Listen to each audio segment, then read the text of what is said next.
Сіздерге айтайын дегенім, өмір жолымда кездескен кедергілерді қалай жеңгенім жайлы. Сынақтан сүрініп сынып кетуге шақ қалған адамдарға осы әңгімем күш-жігер берсін, қайта тіктелсін. Мына өмірдің бақыты мен қызығы бітіп қалған жоқ. Қазақтың әрбір сөзінің жаны бар.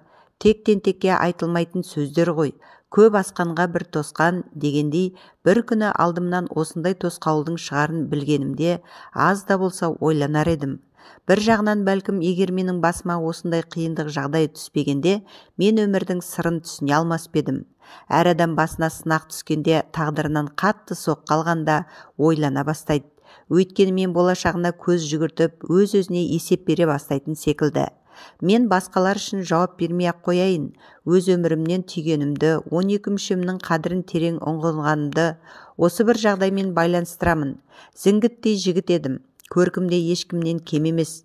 Тепсе темір үзетін жұдырығы тоқпақтай, жауырыны қақпақтай, мен қыз біткеннің көзінің құрты болдым. Осы желік мені біраз жерге дейін апарды. Аспанда қалықтап жүргендей ұшып-қонып, мына өмірдің рахаты осы екен ғой деп кедеңдеп жүре бердім. Жігіттік шақтың біраз белесін артта қалдырып, жалғыз анамның арманын орындайын деп үйлендім. Маған салса әлі де бойдақтық өмірмен қоштасуды қаламай жүргенмін. Бәлкім отбасын құрған соң үлкен жауапкершілікті сезініп, сол жүкті мойныммен көтеруге қорыққан шығармын. Бірақ менің жалғыз ғана анам бар. Әкемнен ерте айырылған соң анам мен үшін бар өмірін арнап, мен үшін тұрмысқа шықпай мәпелеп өсірді. Жесірлік қамытын мойнына ілген әйелдердің жағдайын мен жақсы түсінем. Өйткені анамның өмірі менің көз алдымда өткен соң, оның қалай қиналғаны күні бүгінге дейін көз алдымда келеді. Анам мені еркелетіп өсірді. Жалғыз ұлы болған соң әкесіз өсіп жатыр ғой деп аяғандықтан ба маған қаталдық танытқан жоқ. Бірақ мен үшін барлығын жасады. Қалауымның барлығын орындады. Спорт үйірмелеріне қатыстым жастайымнан. Соның арқасында мен бойыма ер азаматқа тән мінез құлықтарды қалыптастыра алған шығармын деп ойлаймын. Енді анам мені үйлендіріп қызығымды көргісі келетінін, келіннің қолынан шай ішіп, немеренің қолынан бал жалағысы келетінін жиі-жиі айта берді. Мен сонда да онша елең қылмай жүре берген ем. Бір күн анам қатты сырқаттанып қалды. Сол кезде өмірінде бір рет маған денсаулығыма шағымданып, басым ауырды деп көрмеген адам болған соң қатты қорықтым. Анам ауруханада жатқан кезде, анашым, енді сіз не айтсаңыз да бұлжытпай орындаймын. Тек тезірек мына төсектен тұрып кетіңізші деп тоқтаусыз жыладым. Ер жігіт көз жасын көрсетпеу керек деп тәрбиелейді ғой бізді. Бірақ өмірдегі ең жақын адамың төсек тартып жатса, ертеңі күмәнді болса, қалайша көз жасты тия аласың? Анамның тезірек аяққа тұрып кетуін қаладым.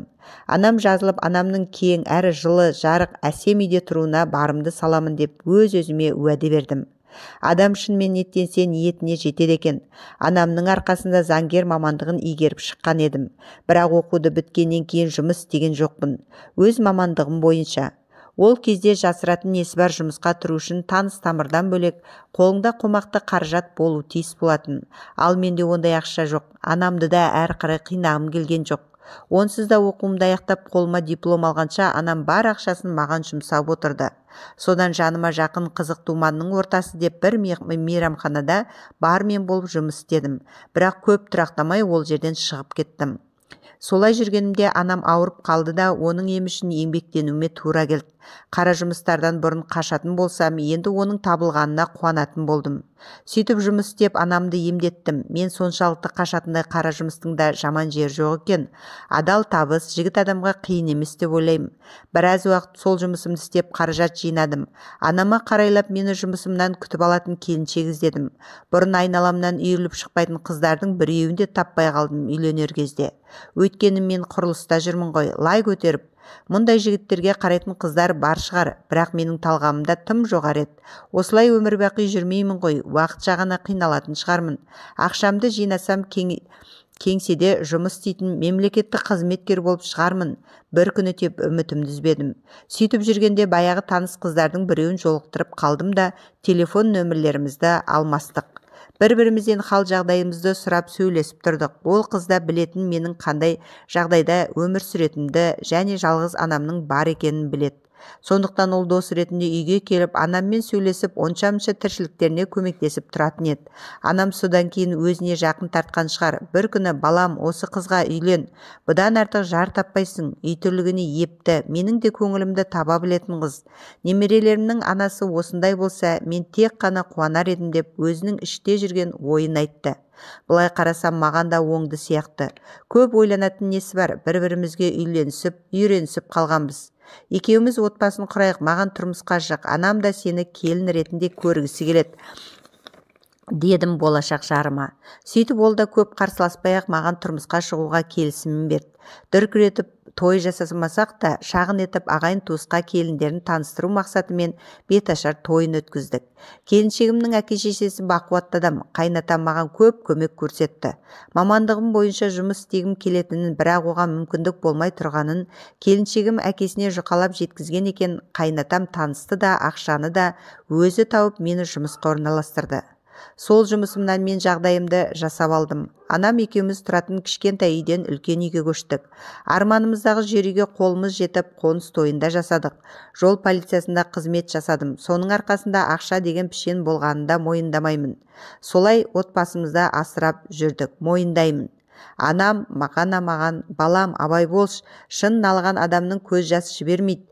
Мейлі ол жол ережесін бұзған болар, бірақ өрескел қателік болмаса кешіре сал. Ескертуіңді айт, ол да адам баласы ғой, түсінер. Тек қатты кетпе, ақшаға құнықпа, деп ақылын айтып отыратын еді. Енді анам болғандықтан баласының сыры өзіне мәлім ғой. Ол кісі де барлығын көріп біліп отыр. 2 қызым бар еді ол кезде. Балаларым кішкентай, оларды қайтып асырап жатырсың, шаруасы жоқ. Тек қарны тоқ болса жыл үйде ата-анасының жанында тұрса болды. Ал ақшаға құныққан мен емес, әйелім болатын. Әкелген үстіне әкеле берсем оған ұнайтын, ал азырақ ақша алып келген күні қабағы ашылмайтын болды. Содан ақша тауып әйелімнің қабағын жадыратайын деген оймен өзім сұранып шалғай трассаларға шығатын едік. Сол кезде күн қатты суық, аяз болды. Қыстың бел ортасы болатын. Күре жолдың бойында ел жоқ жерде жол көлік қозғалысын бақылау үшін жұмысқа шықтық. Кішкентай ғана қызметтік полиция бекеті бар. Сол жерде қасымдағы серіктесім екеуміз кезектесіп шығамыз. Бір кезде жарық сөніп қалды. Бекеттің ішін жылытып тұрған электр тоғына қосылған пеш қана еді. Біраз уақыт өтіп бекеттің іші суыта бастады. Тәуліктеп жұмыс істейміз. Күндіз тамағымызды, керек жарағымыздың барлығын өзімізбен бірге алып барамыз сол жерге. Келесі ауысым келгенше бекетті бос қалдырмау біздің міндетіміз. Сол кезде қатты аяздан тоңа бастадық. Еттен өткен суық сүйекке жетіп, тісіме сақылдай тиіп кетті. Қалың киініп ақ шыққанмын, бірақ ештеңе көмектеспейді. Таң атқанша 5-6 сағаттай қалды. Бірдеңе етіп шыдауға тырыстық.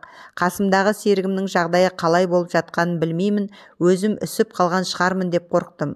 Өйткені аяғымнан жан кете бастағанын сездім. Жылынайын деп секіріп те жүгіріп те көрдім. Енді оған да шама келмей қалды. Әйтеуір таң атып кезекшілік ауысты. Үйге келген соң қатты ауырдым. Аяқтарымның башпайлары қарая бастады. Анам мен әйелім оны көріп қорқып кетті. Дереу жедел жәрдемді шақырып ауруханаға алып кетті мені. Қысқасы суық сүйекке жетіп гангренаға айналған. Дәрігерлердің шешімімен бір аяғымды тізеден төмен кесуге ұйғарды. Аман қалу үшін аяқты құрбан ету керек болғандықтан мен үшін анам мен әйелім шешім қабылдап ота жасалды. Несін айтайын, бір-ақ рет жасалған отадан барлығы сәтті аяқталып кеткен жоқ. Гангрена дененің жоғары бөлігіне жайылып кетпес үшін аяғыма 3 рет ота жасалды. Кетпес үшін қазір бір аяғым қарасаннан, бір аяғым тізеден жоқ. Мүгедектер арбасында отырамын. Алғашқы кезде мұндай сынақты көтеру маған оңай болмағанын мойындаймын. Түйткілімді ұмытып күйігімді басу үшін араққа салынған кезімде болды. Бірте-бірте мен жұмыссыз үйде тұрып қалған кезде әйелім екеуміздің арамызда осы жетіспеушілік мәселелері бойынша ұрыс-керіс орын ала бастады. Мүгедек күйеуге әйелім шыдай алмады. Ажырасамыз, мен қыздарымды алып төркініме кетемін дегенде, оған үйімді босатып, өзімді анамды алып шығып кеттім. Қыздарым үшін солай жасауыма тура келді.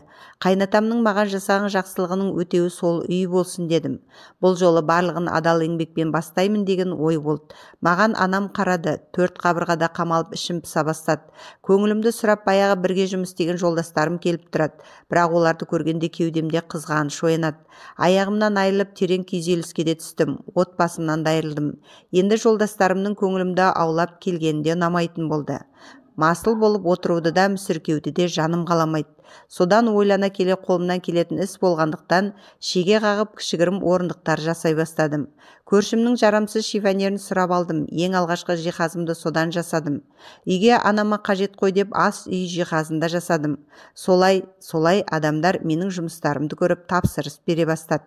Теледидардың астына қоятын жиһаз жасадым.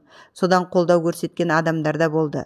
Сол кісілердің арасында шағын жиһаз шеберханасын ашып, елдің бір мұқтаждығын кеміту үшін жұмыс істей бастадым.